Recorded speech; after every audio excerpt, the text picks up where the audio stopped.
Welcome to the latest edition of the Bleeding Edge of Digital Health. Really excited about today's guest. For those of you that don't know him, which I'm guessing there's not very many of you out there, we've got with us today Mr. Omar Khateeb, founder and CEO of Khateeb Co. Omar is one of the biggest thought leaders in our space. Really excited to have him on today.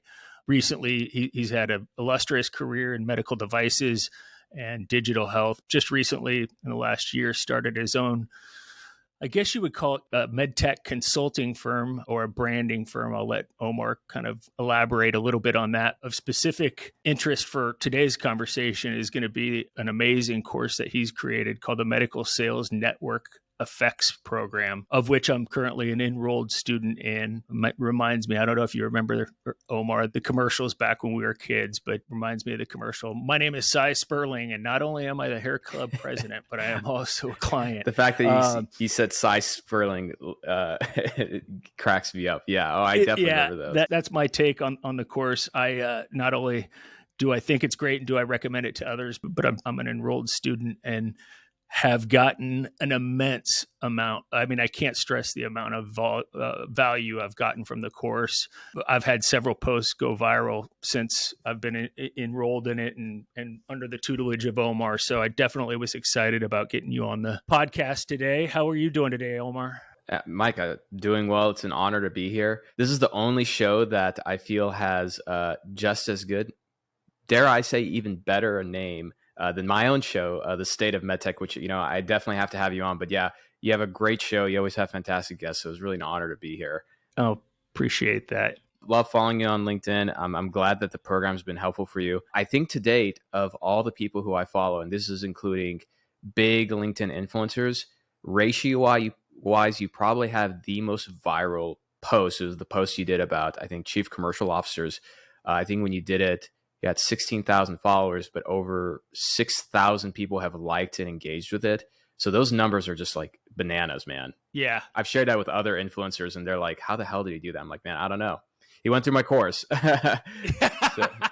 and I do. I attribute, one of the things that you had messaged me about not too prior to that post was the use of hashtags. And you even provided the hashtags that I should be using. And it made an immediate difference. That post definitely resonated with a lot of people. I think, I don't know, last time I checked, it was approaching 1 million impressions, which blows my mind considering I, at the time, only had 16,000 followers. But why use PR when you can just do stuff like that, right? You are the PR agency now.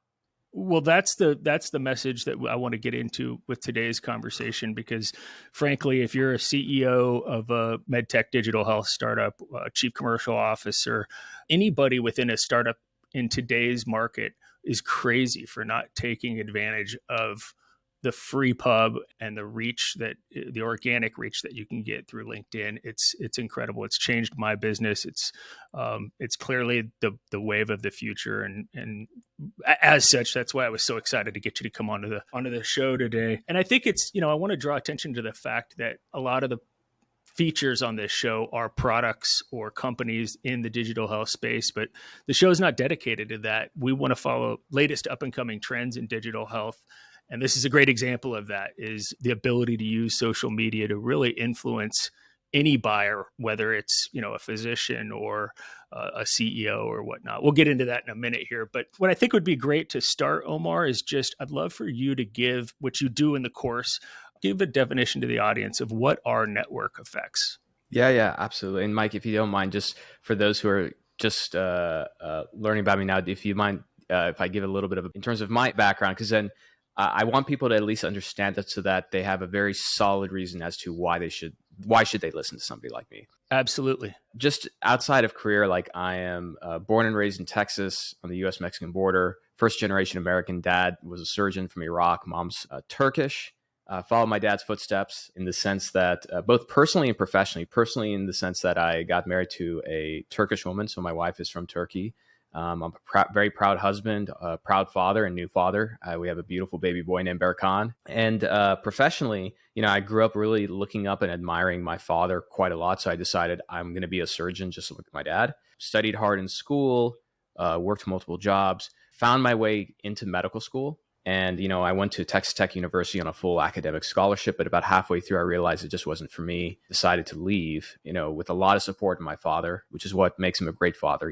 I'm a firstborn son, followed his footsteps. And, I have to admit that I really appreciate the burden that both my parents carried, because, for a few years after that, it wasn't easy for them to see friends or meet family who would ask, like, oh, how's your son? Is he finished with med school? And they had to kind of explain that I left and awkwardly put together some story as to what I was doing at the time. So I left, didn't know what to do with my life, figured, hey, I have a medical background, I should go into sales. I'm good at sales, and couldn't get into the industry. Unfortunately, great recruiters like yourself didn't exist. I tell people having the most important career relationship you'll have in your career is with one or two really good recruiters. It's like the most important thing. But to get to them, you got to go through a lot of bad ones. A lot of recruiters just told me, oh, you don't have the experience, yada, yada, yada. I did door-to-door sales in the hot Texas heat, found my way into my first company through a guy named Tom Krasowski, who saw my background, looked past the lack of experience and just saw that I had a history of success from school and my work ethic. So I started with a company called Mazor Robotics. It was the first robotic spine company. Started in sales. I carried the bag for a year and a half. I grinded it out. I was mentored and groomed by some of the greats in our industry from good of days, Chris Sells, Tim Borowski, Chris Prentice, Ken Husted, a number of names. And Prentice saw that I was very talented at market development and patient marketing and convinced me that I should be the US marketing manager. So I listened to him, moved to Orlando, and for the next 3 years, really cut my teeth on what it meant to drive sales at scale. That's what marketing is to me. Not going to conferences, even though we did a lot of conferences, not brochures. It was, how do I accelerate timeline and grow pipeline? Omar, just to interject there, because that ties into part of the course that, one of the lessons that I was going through yesterday, you made a really interesting point, and I took note of it mentally, was that this course is around driving sales. And driving sales is exactly that. It's driving it. It's not, as you said in the course, it's not seeding the market and waiting for the sales to roll in. So we'll get into that later, but that's a key component of what I think people need to be taken out of this. No, and I'm happy you mentioned that, because again, for me, my academically, because when I left medical school, you're trained to have like some specific research interest, academic interests. So areas of focus for me, that kind of explains why my career, I've gone to certain places. Very new, very expensive, complicated technologies with non-existing markets. So category design is involved, market engineering. And so when you talk about product adoption, for those who have read the book Crossing the Chasm or any book like that, you drive product adoption. You don't sit and wait for it to happen, right? It's a very active thing. So I went to another robotics company. I launched a consumer company on the side in 2015 just because I wanted to learn about growth and how to drive it and do it through an e-commerce platform. I started it was a fashion inventions company. If you want to test how good you are at marketing, go market a fashion product at a high price. 100%. Yeah. And at the time I had moved to Silicon Valley, and this is where, kind of I'll segue into the course. I joined a company called Petro Medical. Their CEO, Joe Urban, was reading my articles on LinkedIn as a director. And when he was CEO, he reached out and recruited me there. And the agreement I had with him was that, one, I was going to be the first head of growth in the industry. And that was a risk because nobody knew what the hell that was. There was no growth marketing. So I was the first head of growth marketing in the med device industry. And the other thing was I needed him to go to bat for me with the board. On our board, we had people like Fred Mall, founder of Intuitive, Jay Watkins, Fred's partner, and also he was the founder of a huge cardiac company that I can't seem to remember the name of. Just note that it's $1 billion company. I can't remember. But anyway, those are the kind of people on our board. I was like, this is how I believe marketing should be done. I'm not going to do it halfway. We're going to go either all the way or I can't come here. And Joe backed me up. So we launched the first podcast. We did content strategy. Joe was very active on LinkedIn, still is, with thought leadership. And this all kind of came to head in 2020 when we ended a partnership.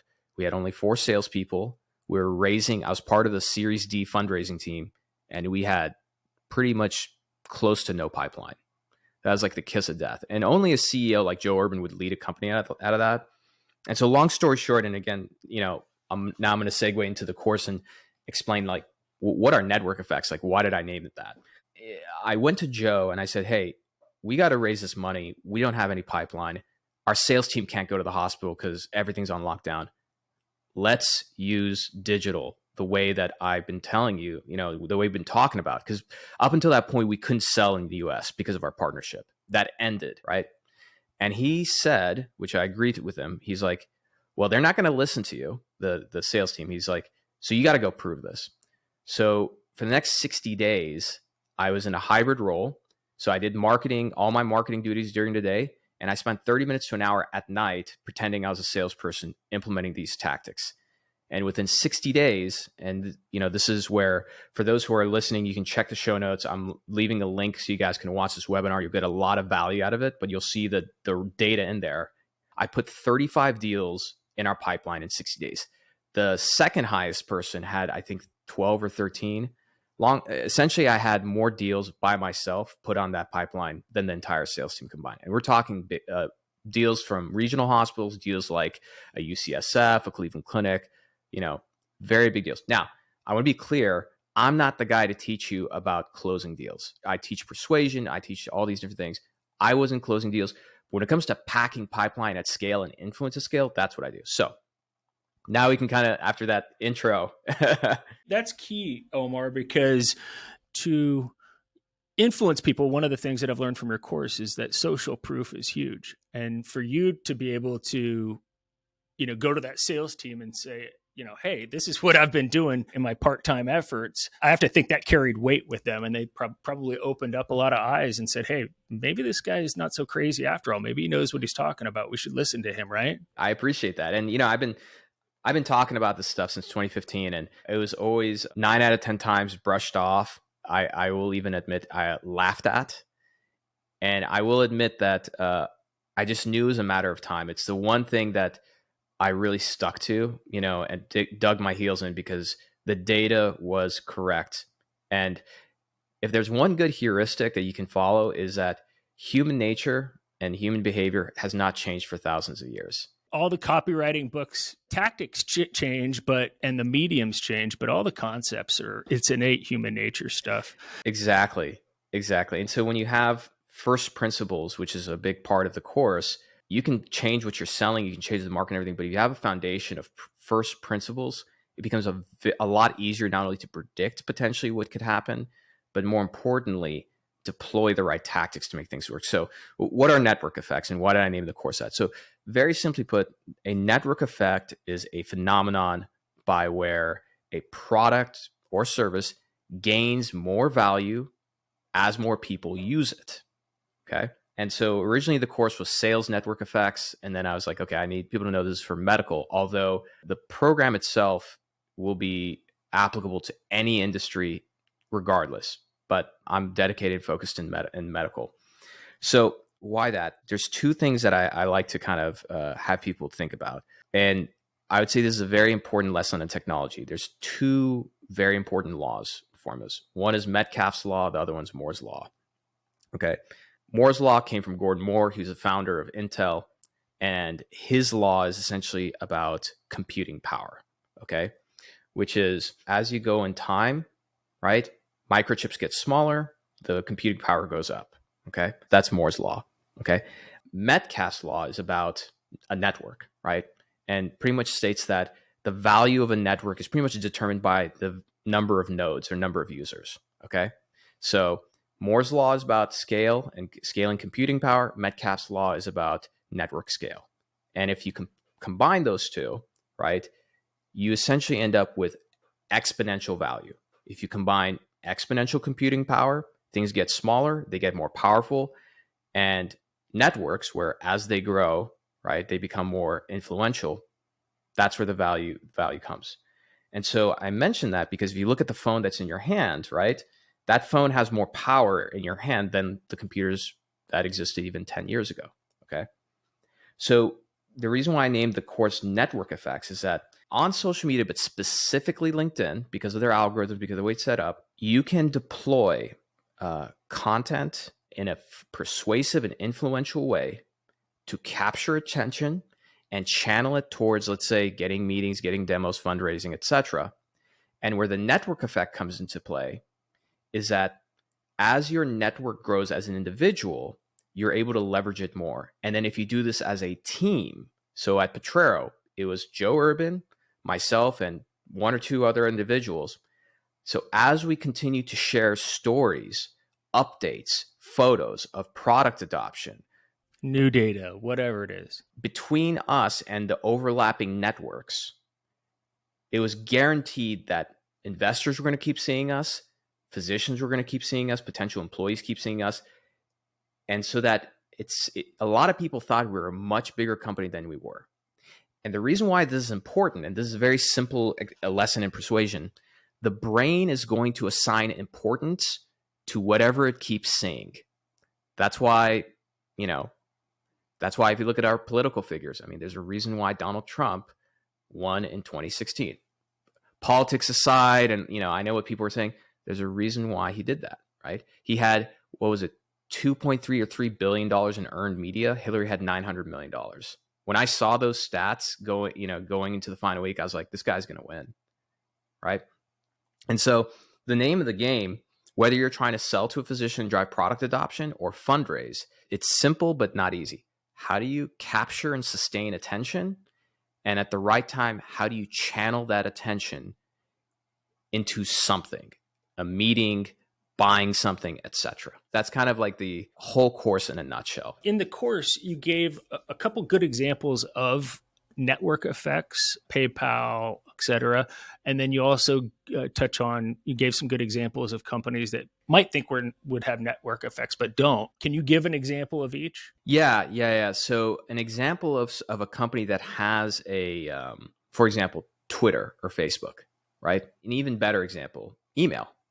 Email has network effects because it gets better as more people use it, right? Would Amazon be considered a network effects company? To some extent, yes. Because there's more products available. Yeah, because of AWS and everything. Yeah, but it's more of in an indirect way. Yeah, so that would be considered one. I think a good example of something that's not a network effect, so like I bought this mug, right? This is a smart mug. It's actually worth money. It's like $100, but keeps your coffee warm. It's great. This company's making a lot of money.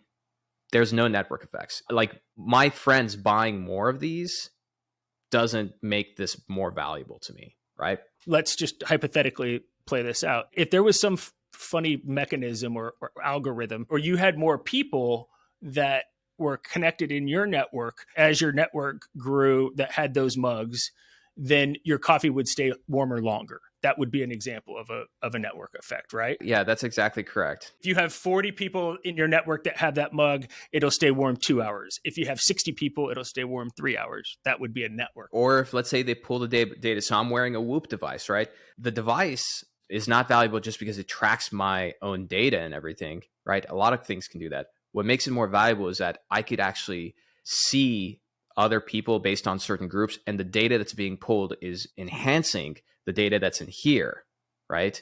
Right. That's the way that I would explain it. Let's put this at an individual level. Let's start with salespeople. What a lot of salespeople come to my course for is very simply put is like, hey, I want to learn how to use things like LinkedIn and email to sell and be more effective. But what ends up happening is that they see that, let's just use, LinkedIn. So they learn the core foundations of, let's say, in my course, psychology, persuasion, as applied through a channel through LinkedIn. As they start growing their network, they're not only growing their network with people in their immediate market, right? I tell people, add people, let's say you sell to orthopedic surgeons. The person who's in New York doesn't just add orthopedic surgeons in their market they sell to. They add other orthopedic surgeons. Why is that valuable if you can't sell to them? It's because when you jump on your news feed, they're able to get more information, what's going on. They're able to educate themselves on, let's say, new procedures. So when they're physically in the operating room the next day, they have some value add, some discussion to have with the surgeon that they're with, right? They also can go on that other, let's say I'm in New York and I follow Corey Calendine, who's a big orthopedic surgeon down in Memphis, right? Or Nashville. If I get in a habit of going and commenting on his posts, a bunch of orthopedic surgeons in my market and other places see my name, my face, my headline, and start getting used to seeing me, right?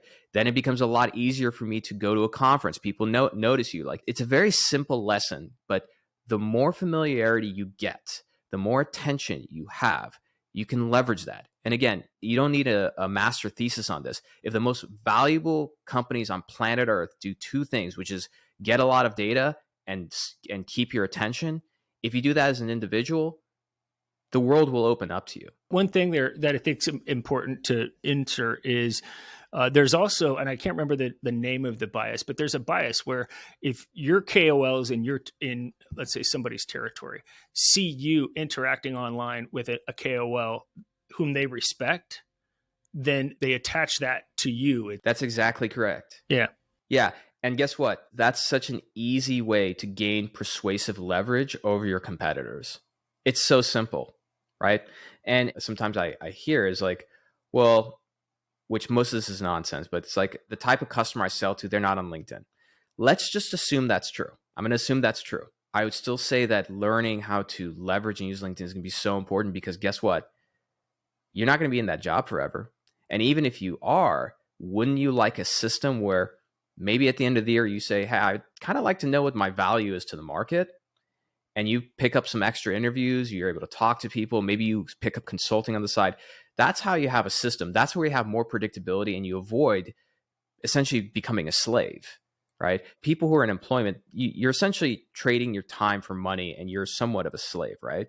And if you have not been using LinkedIn at all, nobody knows you, nobody knows your name, nobody knows any of these things.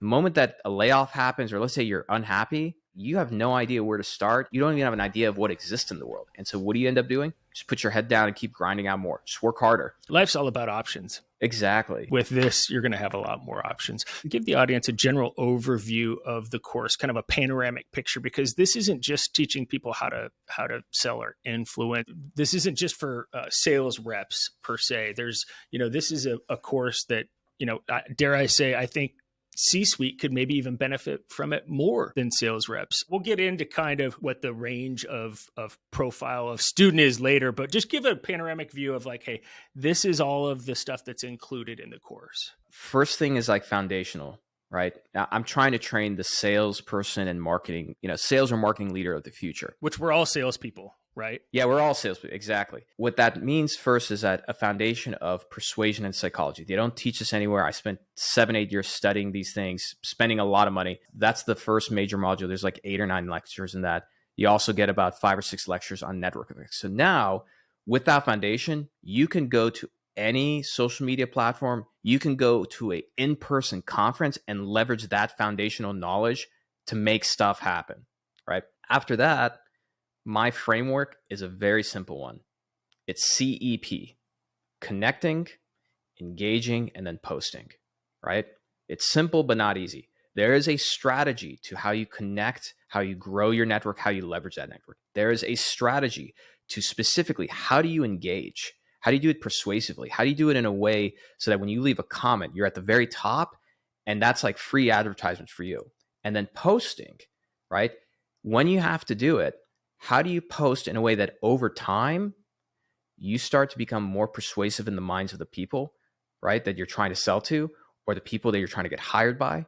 In my entire career since 2015, I've never had to go to a job interview and give my resume or talk about it because the persuasion was already done at that point. And keep in mind, I wasn't a director until 2017. And so after that framework of CEP, I have a lot of bonuses. I have advanced sales strategies. I'm adding, a bonus on Twitter soon. Copywriting is a big part of it.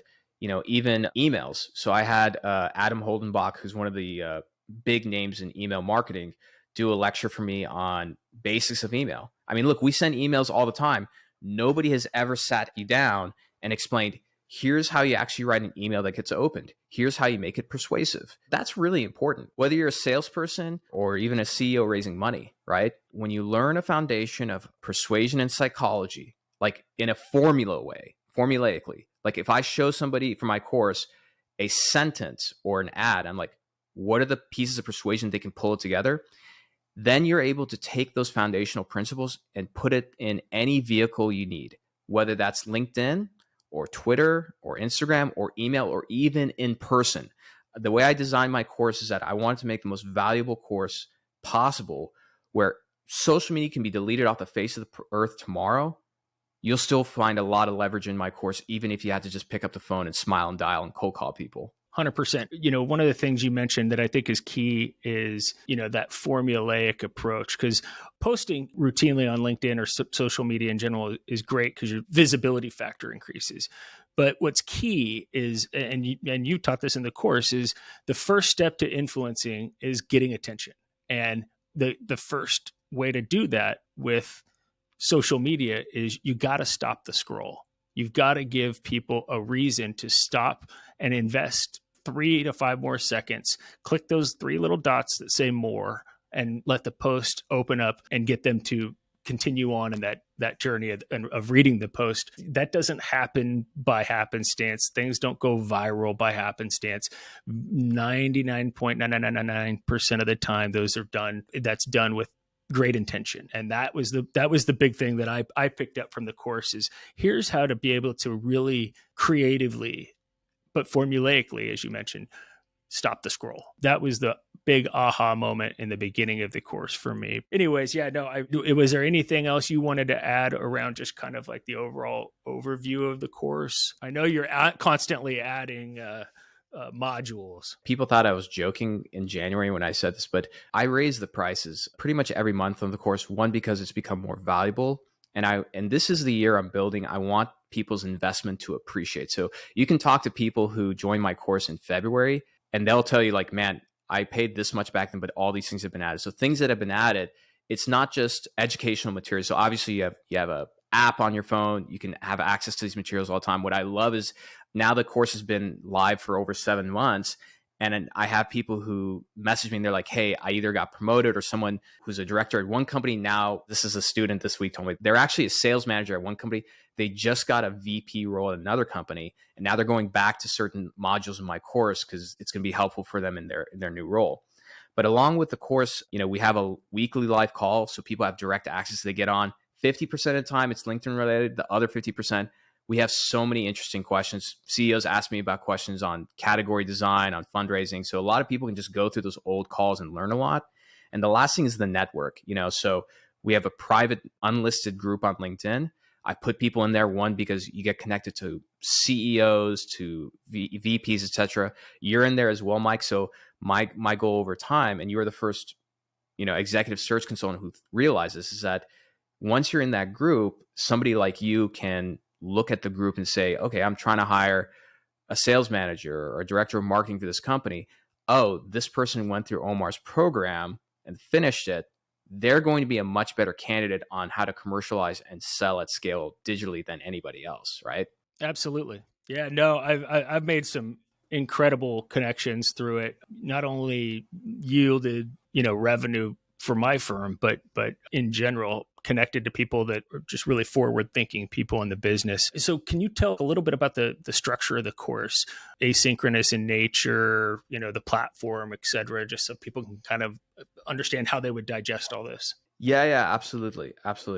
Invest in the best platform that you can use for this kind of stuff, which is Kajabi. Kajabi's great. Yeah. It is. All the big course creators make that use that. So you have access to the course, the videos, materials. It's not cheap from what I hear, but it's a far better product. Oh yeah. Oh, I was going to say, yeah, my course isn't cheap either. Kajabi is very expensive. Yeah, it's not cheap to build a course on there, but it is the best product. Yeah, because again, the reason why I picked that is that first you have an app, so you have access to all the videos, but then from time to time, I'm able to release new modules, new products on there. And a lot of times people who have already joined the course, I just make it free for them. So they'll get a notification like, hey, you've just received this new product, right? And a lot of times those products I'm charging for them. But for people who join now, I really like rewarding people who see things early on. So that's the main part. I have bigger visions in mind because again, what I'm trying to build is a pedigree, which is people go through my program and they're able to leverage not only in medical devices. So I already have one person who went out of med device into, I think, fintech SaaS now.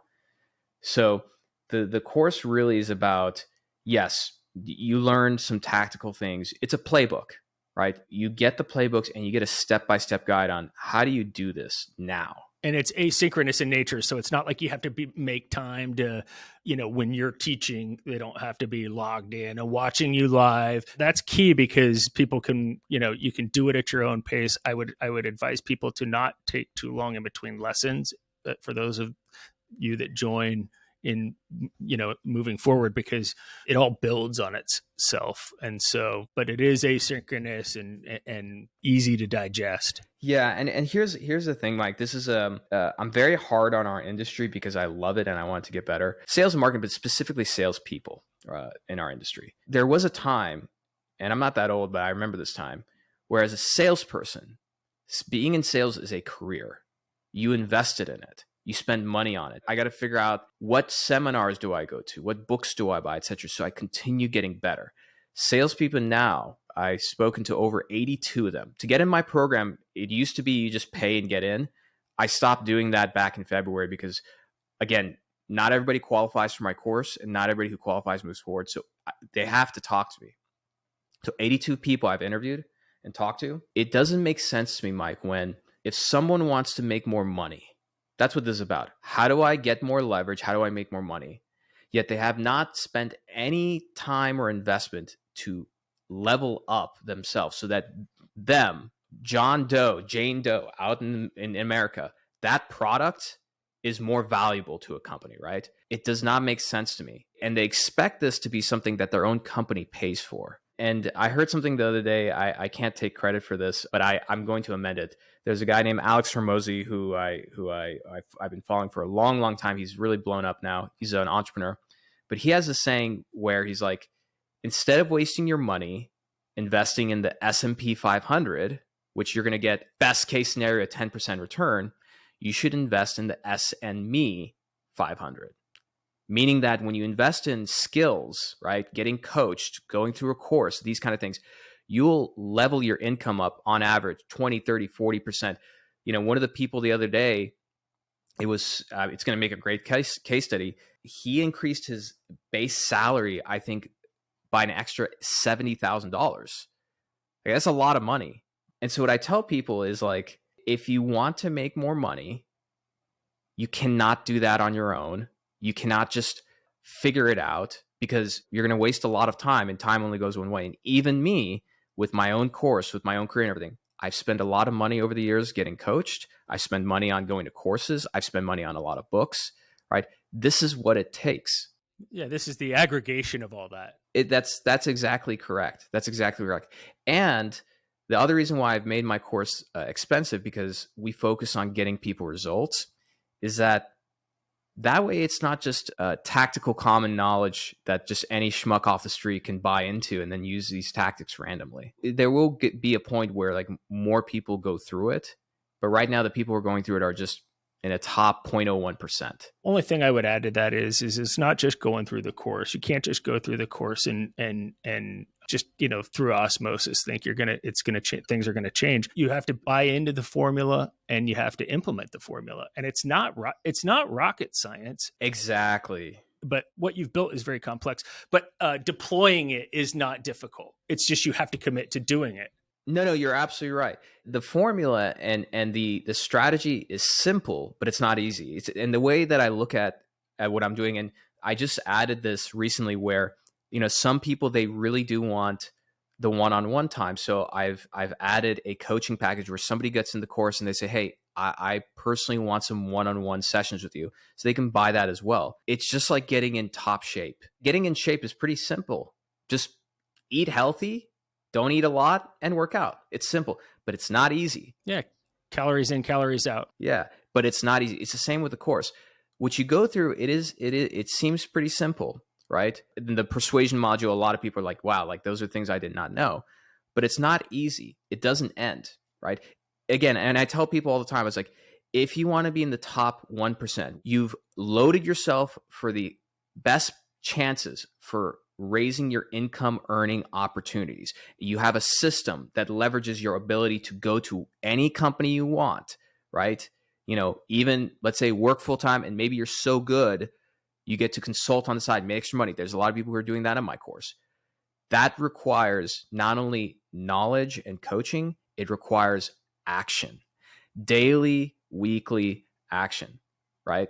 Getting in shape's a good analogy. People are so quick to just go, even though they know all the things in their head that they need to do to lose weight or put on muscle or whatever their goal is, they're so quick to, thousands of dollars in personal trainers. But the same analogy applies. I'm always shocked at why people aren't more to investing in themselves professionally so that they can increase their income. I mean, like we put so much time and energy into our work and trying to better ourselves and whether the goal is to move up the chain of command or increase sales or whatever, you have to invest in those resources in order to be able to do that. I'll tell you why, because I spent many years studying the history of this industry and understanding why are things the way they are. And I'll tell you the reason why and why they're changing. It's because for decades, our industry did not have enough fear of the future, and people in it did not experience enough pain to need to change. Meaning, you can be at a company, crap product, whatever, doesn't work out. You go to the next company, you will literally get paid a lot of money just because you have a relationship. And that's why that term is you carried a bag, because literally back in the day, you can just go waltz in a hospital. You got a bag with some cool technology, cool tools. Hey, doc, come in a doctor's lounge. Let me show you what I got. Hey, cool. I'll use that. Let me use it in the case. You know what? That's not the case anymore. This is a perfect segue into the next question. Why did you create this course? Can you tell people about what changed in the landscape in med tech that caused you to create this course, the problem you're trying to solve? Why is it so important that people don't wait and make this move to learning how to influence people via social media now versus 10 years ago? That's a great question. Very few people ask me that, actually. The reason why this course was created, these trends were happening because I've been talking and writing about this ad infinitum since 2015. 2020 accelerated the trend, which was hospitals were consolidating and then removing access more and more and more because they hate reps showing up, because most of the time these reps, most of them, if not a large majority, they're getting in the way. They're just there to push products. They're not adding any more value. Physicians were getting sick and tired of them, because imagine you're in a clinic, you're trying to get more RVUs. If you're a rep, you don't know what an RVU is, you should be ashamed of yourself and you should change that. Be a student of the game. You should know what your customers are doing. So they're getting RVUs, right? And they're tired of reps showing up and interrupting them, right? Hospital IT departments are getting better. So when you send an email, even when a doctor's like, yeah, here's my email, send it to me. Most of the time your emails are going straight to spam, because that's the hospital IT department, right? I can't mention who it is, but I spoke to somebody, let's just say extremely high up in leadership at Siemens, who said, yeah, look, we're worried about this because all our data is showing, and this is not like news, but it is news for some people, in the next 5 years, by and large, in all companies, hospitals, whatever, the C-suite's going to be people of my generation, millennials, right? And the way millennials, and not just millennials, by the way, boomers, Gen X, everybody has been conditioned to buy things is online, getting their information there, etc. And when somebody wants to talk to a salesperson, they will. But up until that point, you don't want to talk to anybody. The SaaS industry understands this. And I spent a year or so in SaaS and saw this, how they engineer their pipeline, how marketing works, all these different things. And I came back to this industry, actually. I left it out of frustration. I came back with a mission that I'm going to change how we sell and market to physicians. Period. End of story. Like I landed on this island. I burned the boat. This is a 5, 10, 15 year, like, this is going to happen. What was that spark moment for you? What was the moment where you're like, I'm doing this? Was there a moment, an aha moment? Man, I'll tell you, Mike, you're a great interviewer, because I've been on so many podcasts and nobody's thought to ask me these questions. I was leaving my last SaaS company in November, right? I decided, I'm going to go back to industry. I did miss devices. That was when we met. I had reached out to you on an opportunity, and we were, and that first time we talked. That's right. So at the time, I was interviewing with a few really, really cool companies. There's a VR, AR company, medtech company. There's a robotics company. There's an AI company. Just be frank, like, I was getting offers that I've never seen in my life, like life-changing amount of money for me. I felt nothing. And I remember my wife was pregnant at the time, and I told her, I was like, I can't even get excited. I'm not even excited about any of this. And she was like, well, why? I was like, I'm just tired of going and doing the song and dance for another CEO, for another board about how we should sell, how we should market, all these things. I'm like, I'm sick and tired of it. And I thought, based on the great work that the team, not just me, but the team at Potrero did, that at least some other companies would have noticed. That's what I thought when I was younger. I was like, you know what? I just need to get to a head of marketing role somewhere, implement these things, and then people will see it and say, well, that's like so much better. Why don't we do that? It didn't work. And then thinking about my son being born, I was like, what am I going to tell my son 18 years from now? That am I going to be that guy who's like, oh man, well, I had this idea and I was just too big of a coward to start my own business. So in December, I literally decided, with of course the backing of my wife, I was like, I'm going to be an entrepreneur. I don't know what I'm going to do or how I'm going to do it, but I'm going back to medical devices. So I sailed back to the island of, you can call it medtech. I burned the goddamn boats and pushed that out to sea. And I'm like, I'm on this island and I'm taking it over. And I need to find other, partners to do it. So you're one of those partners, man. I was very excited to connect with you and have you in my course. And I think that if I can get like very philosophical here, because, we're Mediterranean. My wife is from Turkey and everything. She really pushed me to do this. And it's the reason why is that it's 2022. We're not like, it's not like gladiator times where you can go to war or something. But there's something about being a man and going on a conquest. And the idea that I was able to go on some conquest with some danger, of fortune, of course, was something that I think that resonated deeply from an evolutionary standpoint with my wife. Yeah. And on that conquest, like most men figure out, is that you cannot do that alone. You go on these conquests with an army, with other people. That's how you take things over and make it better. And so I'm on a conquest right now, and I'm, people like you, people like Matthew Ray Scott. I'll make a quick side note, and I know there's something you wanted to ask, but I just want to make a quick side note. So like Matthew Ray Scott and Eric Anderson started this great program called Medical Sales RX, right? They have a mastermind. It's really fantastic. I mean, for all medical salespeople, but especially for those who are interested in becoming independent distributors, et cetera, right? People ask me, they're like, oh, what should I do? Should I take their thing, yours? And I was like, both. 100%. They're good friends of mine. I've sent people to their program. They send people to my program. Is it somewhat competitive? I guess, because, if somebody, let's say they have a certain allocation to invest for the year, they have to pick one or the other, but I don't care. Rising tide raises all boats. Two totally different skill sets. I actually messaged Matthew this morning about getting him on the show in the next couple months. Obviously, I'm a student of your course. I'm already enrolled in Matthew's. I'm waiting till I finish your course before I start that, because I want to be able to really soak it all in.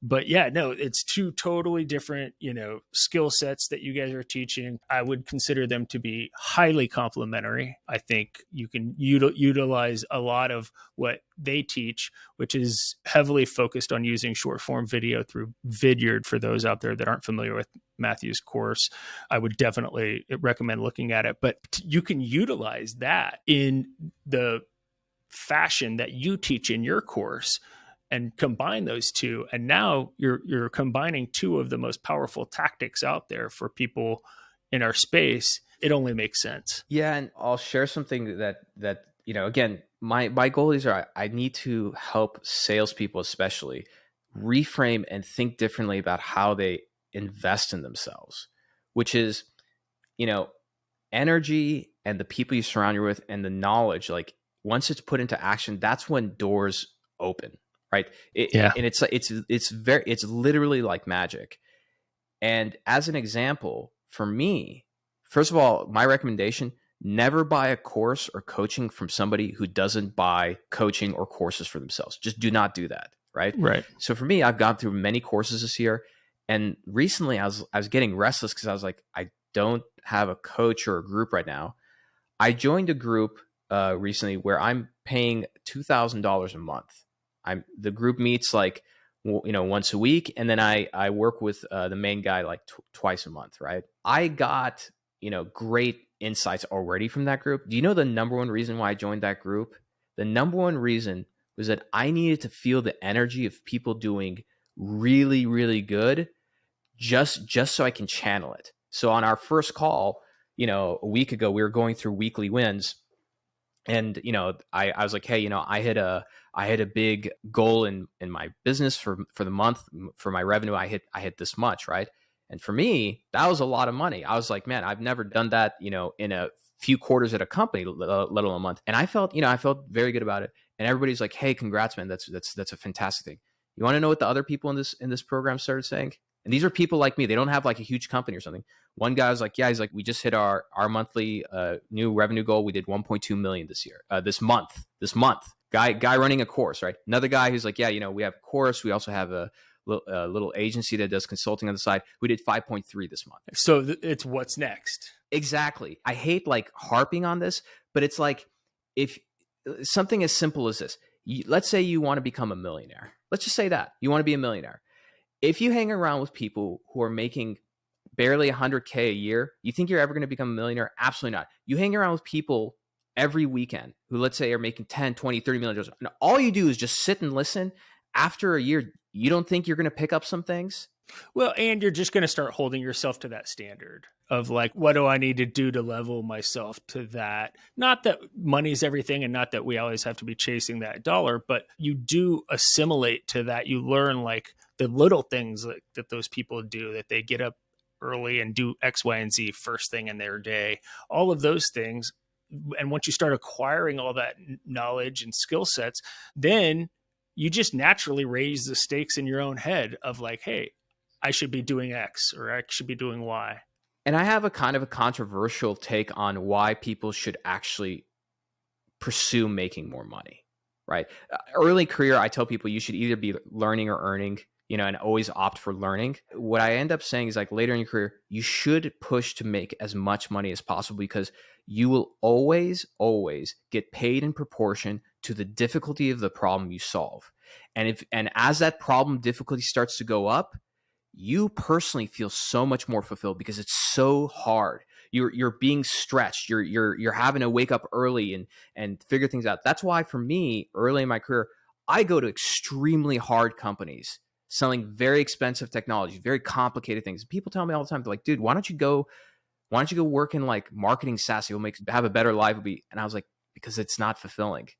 You don't feel stretched. That's what I want to give people through my course. Yeah, they're going to get better at sales. They're going to get better at marketing.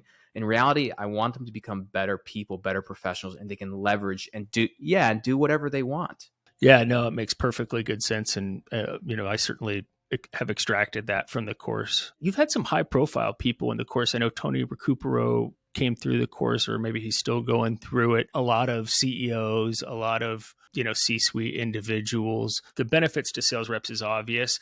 What are some things that the C-suite folks can get out of the course? You touched on financing, earlier, but what are some other things that they can get? Tony's the only person who's in the course who's so he's the president of SIBO. He's the only person who's at least to my knowledge that is at a very large established publicly traded company. All the other CEOs and founders, they are at medtech companies that are at a seed or series A or B level. And the types of companies range. There's a SaaS, there's one that's in SaaS, there's a brain chip company that actually just joined, another one that's robotics. The benefit as a CEO or founder is threefold. One is you have an outlet to make sure that investors know about you and they're able to start doing due diligence. VCs and investors, and if anything, the associates working on them, do pay attention when CEOs and companies are posting updates from the market on LinkedIn, because guess what that is? It's showing adoption, it's showing customer success, it's all these things. Instead of seeing one, they're seeing and Potrero is a great example of this. Potrero's raised over 60 or 70 million at this point. Every time they go to a new hospital, every time they have adoption. So it's showing the adoption story. The second part is telling the story of the company, the narrative, right? Because that's not only great for investors, employees are going to resonate with that. It's hard to recruit these days, especially if you're in medtech, you're building a SaaS product. Good luck trying to get somebody to quit their job at Facebook or Google or something. It could be done, right? But you have to have that narrative. It's got to be intentional. Yeah. It's got to be intentional. I mean, look, at Potrero, we used recruiters, but it made their jobs a hell of a lot easier when because of the constant narrative we were sharing to the market, when we put out a job for, what was it? It was an entry-level data scientist role, right? Which is there's 1 in a million in Silicon Valley. We had 900 applications for that, right? And so it makes recruiting easier.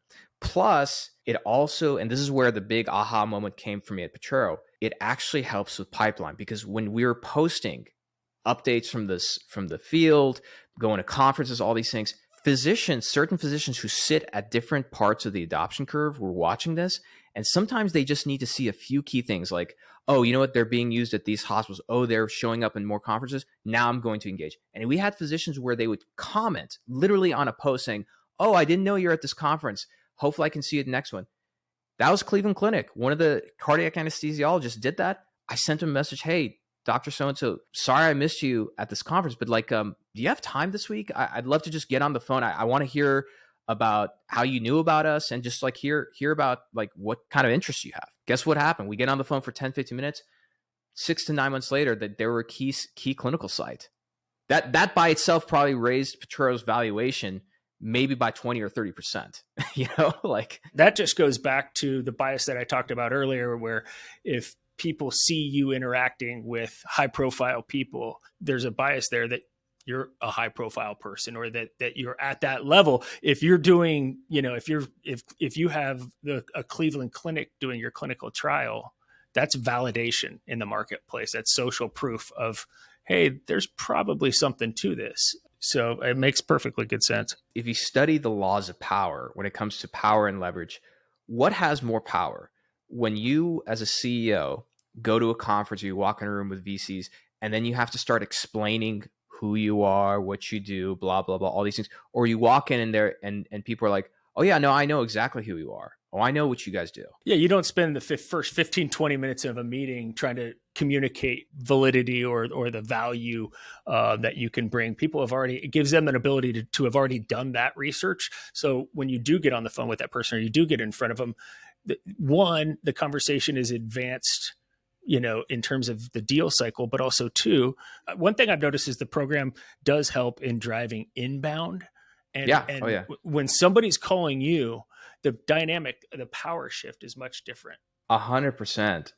Right out of the gate, it's like they're calling you because they already understand that your stuff, you can bring value, you're a subject matter expert, or et cetera, et cetera.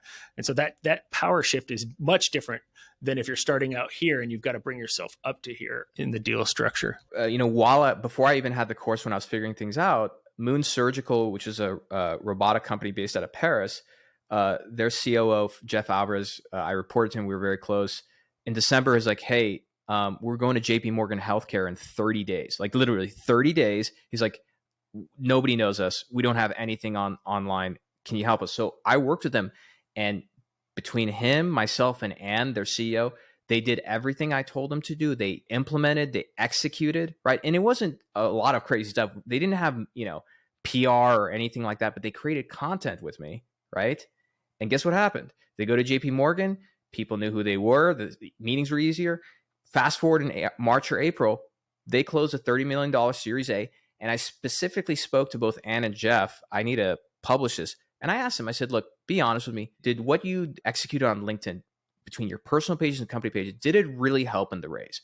Both of them said, you're like, yeah, 100%. Because when we went to meetings, people knew about us. They saw us, right? It made things easier, right? Raising money today is already hard, right? Yeah. And it just goes back to the first comment I made on this podcast was, the first step is getting attention. If you can get somebody's attention and they understand who you are, that's the first and biggest mountain, frankly, that you have to move. So I want to be respectful of your time and get you out of here pretty quickly. But I did want to touch on one more thing. Before we touch on it, there's just one quick comment I just want to make. This is the essence of what I mean by network effects. You touched on it right now.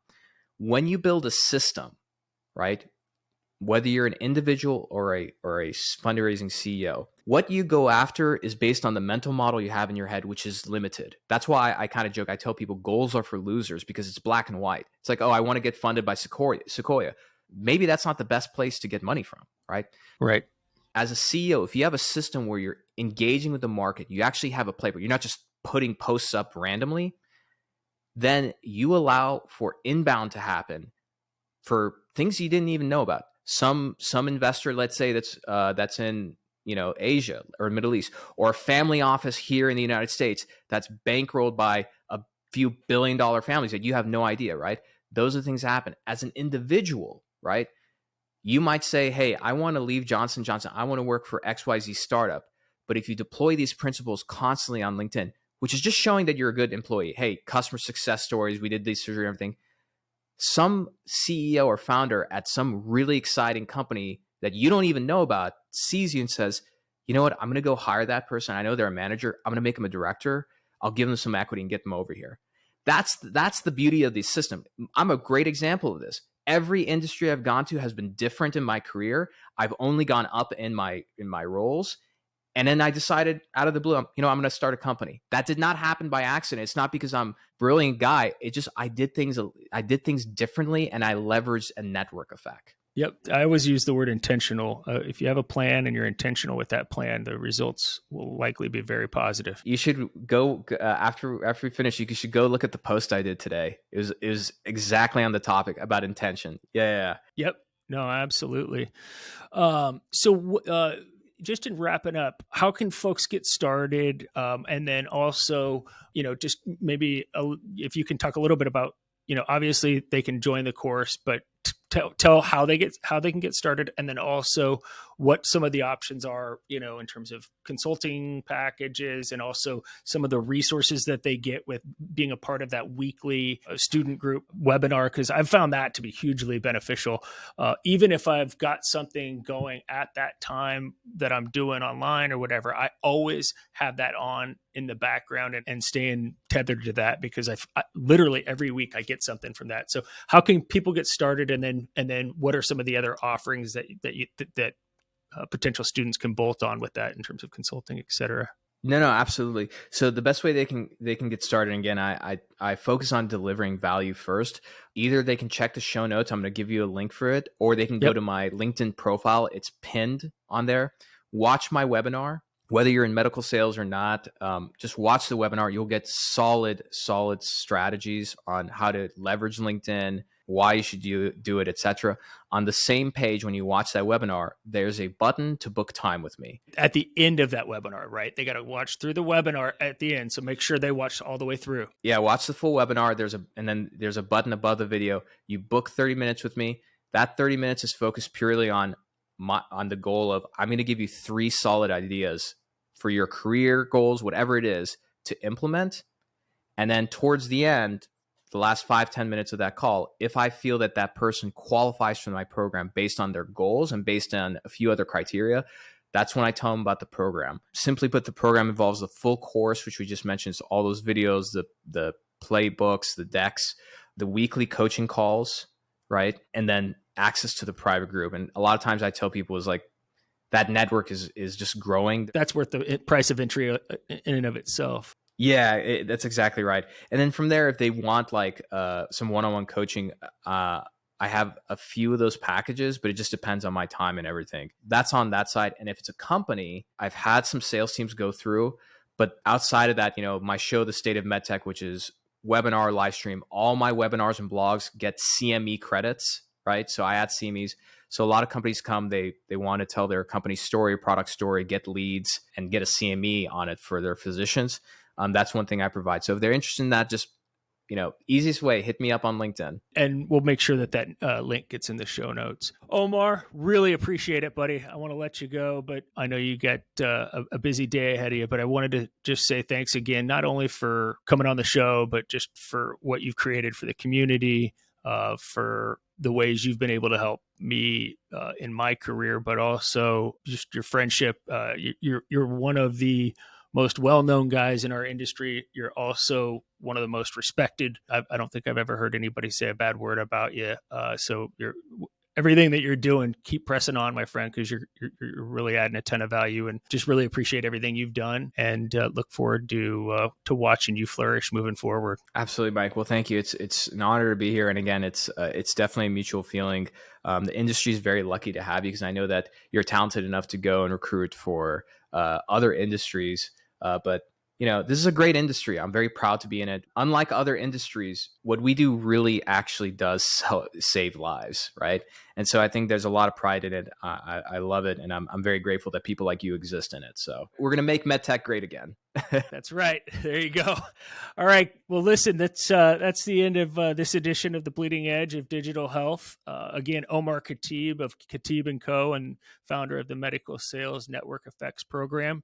All of the mentioned links will be in the show notes. Thanks for tuning in, and we'll catch you guys next time.